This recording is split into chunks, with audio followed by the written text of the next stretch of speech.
Hey everyone, it's Jenny Mosley here, and no, this isn't one of those deep fakes you've been seeing around. I actually convinced Ryan Reynolds to write this for me. Don't believe me? Just listen to this.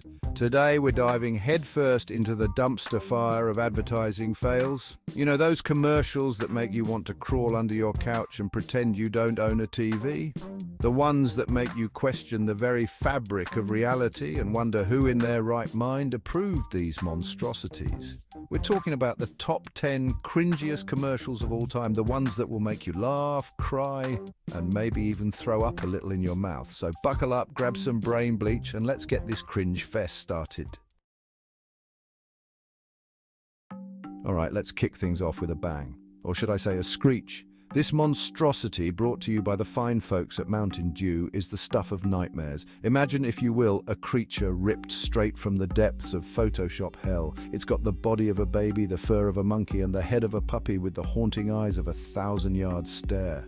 This thing, this puppy monkey baby, crawls across your screen, its CGI muscles twitching unnaturally, as it repeats its own name over and over again like a demonic lullaby. I swear it's enough to make you want to swear off caffeine forever. The worst part? It worked. People talked about it, it went viral, but at what cost? Our collective sanity. The commercial was supposed to be funny, edgy, memorable, and sure, it was definitely memorable, but for all the wrong reasons. It's like that one time I tried to make a cake without a recipe. Sure, it technically qualified as a cake, but it tasted like sadness and regret. This ad, my friends, is the cake of the advertising world. So, if you ever find yourself face to face with a puppy monkey baby, do yourself a favor and run far, far away. Next up on our parade of advertising abominations, we have the Quiznos Spong Monkeys. Now, I'm a fan of the bizarre, but these little guys were just plain unsettling. Picture this. You're sitting there minding your own business, when suddenly these creepy singing rodents with disturbingly human-like teeth invade your television screen. They're called Spong Monkeys, and they're here to serenade you with their high-pitched voices about the wonders of Quiznos subs. But their eyes, those cold, dead eyes, they pierce through your soul and leave you feeling deeply disturbed. The commercials were everywhere, haunting our dreams and making us question if we were actually awake or trapped in some kind of fever dream. I'm convinced these things were single-handedly responsible for a nationwide dip in Quiznos sales. Seriously, who thought it was a good idea to unleash these abominations upon an unsuspecting public? It's like they reached into the darkest corners of the internet, found the most cursed image they could, and said, "Yep, that's our mascot." GoDaddy, the kings of cringeworthy Super Bowl commercials. For years, they bombarded us with their special brand of low-brow humor, relying heavily on scantily clad women and tired stereotypes. It was like they took everything that was wrong with advertising and crammed it into 30-second slots of pure awkwardness. We're talking about commercials that made you want to hide behind your couch cushions and pretend you weren't associated with the human race. The worst part, they did it on purpose. GoDaddy knew exactly what they were doing, using shock value and controversy to get people talking, and you know what? It worked. People talked, the media went wild, and GoDaddy's name was plastered everywhere. But at what cost? Their ads were sexist, exploitative, and just plain lazy.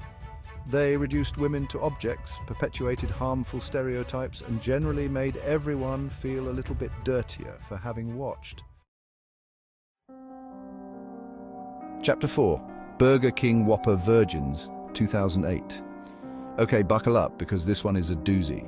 Burger King, in their infinite wisdom, decided to travel to remote corners of the world and have people who had never tasted a burger try a Whopper. Sounds innocent enough, right? Wrong. The entire premise was flawed from the start. It was exploitative, culturally insensitive, and just plain awkward. They paraded these unsuspecting individuals in front of the camera, making a spectacle of their lack of exposure to Western fast food. The commercials were full of cringe-worthy moments, from the forced reactions to the uncomfortable narration. It felt like they were trying to make a mockery of these cultures, all in the name of selling burgers. Unsurprisingly, the campaign was met with widespread criticism and accusations of racism and cultural insensitivity. Chapter 5: Sony PSP Racist Ads, 2006. And the award for most tone-deaf advertising campaign goes to Sony. Remember that time they decided to promote their white PSP console with an ad featuring a white woman aggressively grabbing a black woman's face? Yeah, not their finest moment. The ad was met with immediate backlash, and rightfully so. It was blatantly racist, perpetuating harmful stereotypes and showcasing a complete lack of awareness. Sony tried to defend the ad, claiming it was meant to be edgy and provocative. But there's a fine line between edgy and offensive, and Sony crossed it with the grace of a drunken elephant. The ad was quickly pulled, but the damage was done. It served as a stark reminder that even in the 21st century, racism is still alive and well, even in the world of advertising. Chapter 6, Head-On. Apply directly to the forehead, 2006. Ever had a song stuck in your head for days, driving you slowly insane? Well, imagine that song being a monotonous voice repeating the phrase "Head-On," applied directly to the forehead over and over again. That's the torture that Head-On inflicted upon the world with their infamous commercials. There was no creativity, no humor, just pure, unadulterated repetition. It was like that they were trying to brainwash us into buying their product. And the worst part, it kind of worked.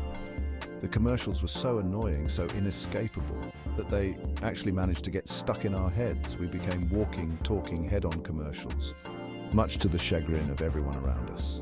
It was a masterclass in annoying marketing, proving that sometimes all it takes to get people's attention is to be relentlessly irritating.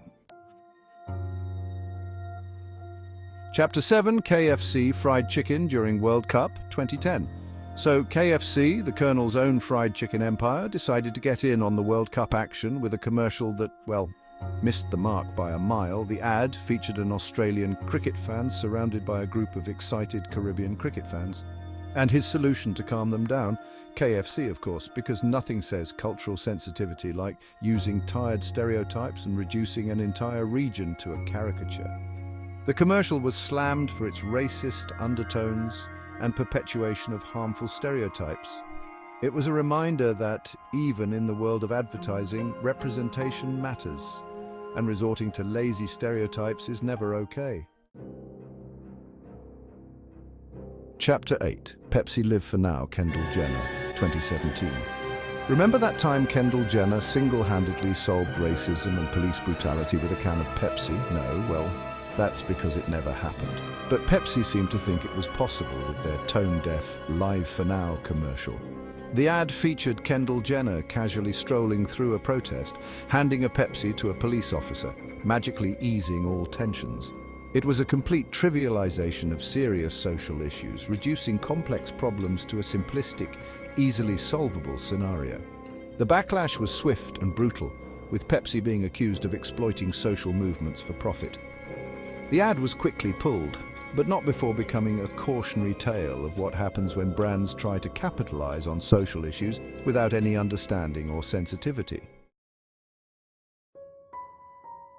Chapter 9, McDonald's Dead Dad, 2017. McDonald's, the purveyors of happy meals and childhood memories, decided to tug at our heartstrings with a commercial that felt more like a punch to the gut. The ad featured a young boy grieving the loss of his father, finding solace in the fact that they both liked the same McDonald's burger. Now, I'm all for a good emotional appeal, but this was just plain exploitative. Using a child's grief to sell burgers is not only insensitive, but also incredibly tone-deaf.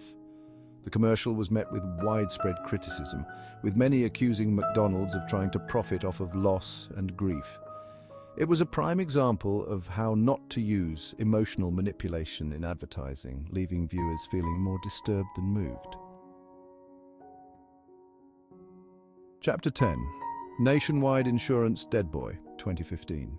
Last but not least, we have the Nationwide Insurance Dead Boy commercial, a Super Bowl ad so grim, so depressing that it left viewers questioning the very meaning of life. The ad featured a young boy lamenting all the things he would miss out on in life because he had died in a preventable accident. Now, I'm all for promoting safety, but this was just too much. It was dark, depressing, and completely inappropriate for the light-hearted atmosphere of the Super Bowl. The commercial was widely criticized for its morbid tone and insensitivity. It was a reminder that even with the best intentions, sometimes less is more, especially when it comes to dealing with sensitive subjects like death.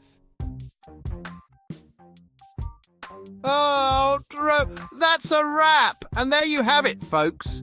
The top 10 cringiest commercials that made us all want to crawl under a rock and hide from the horrors of advertising. We've seen it all, from creepy creatures to tone-deaf messaging, proving that even the biggest brands can make epic marketing blunders. But hey, at least these commercials gave us something to talk about, right? So, the next time you're subjected to a commercial that makes you want to gouge your eyes out, just remember you're not alone. We've all been there, and who knows, maybe someday we'll look back on these cringe-worthy moments and laugh. Or maybe we'll just shudder in horror and thank our lucky stars that we weren't the ones who approved these advertising disasters. Until next time, stay classy, Internet.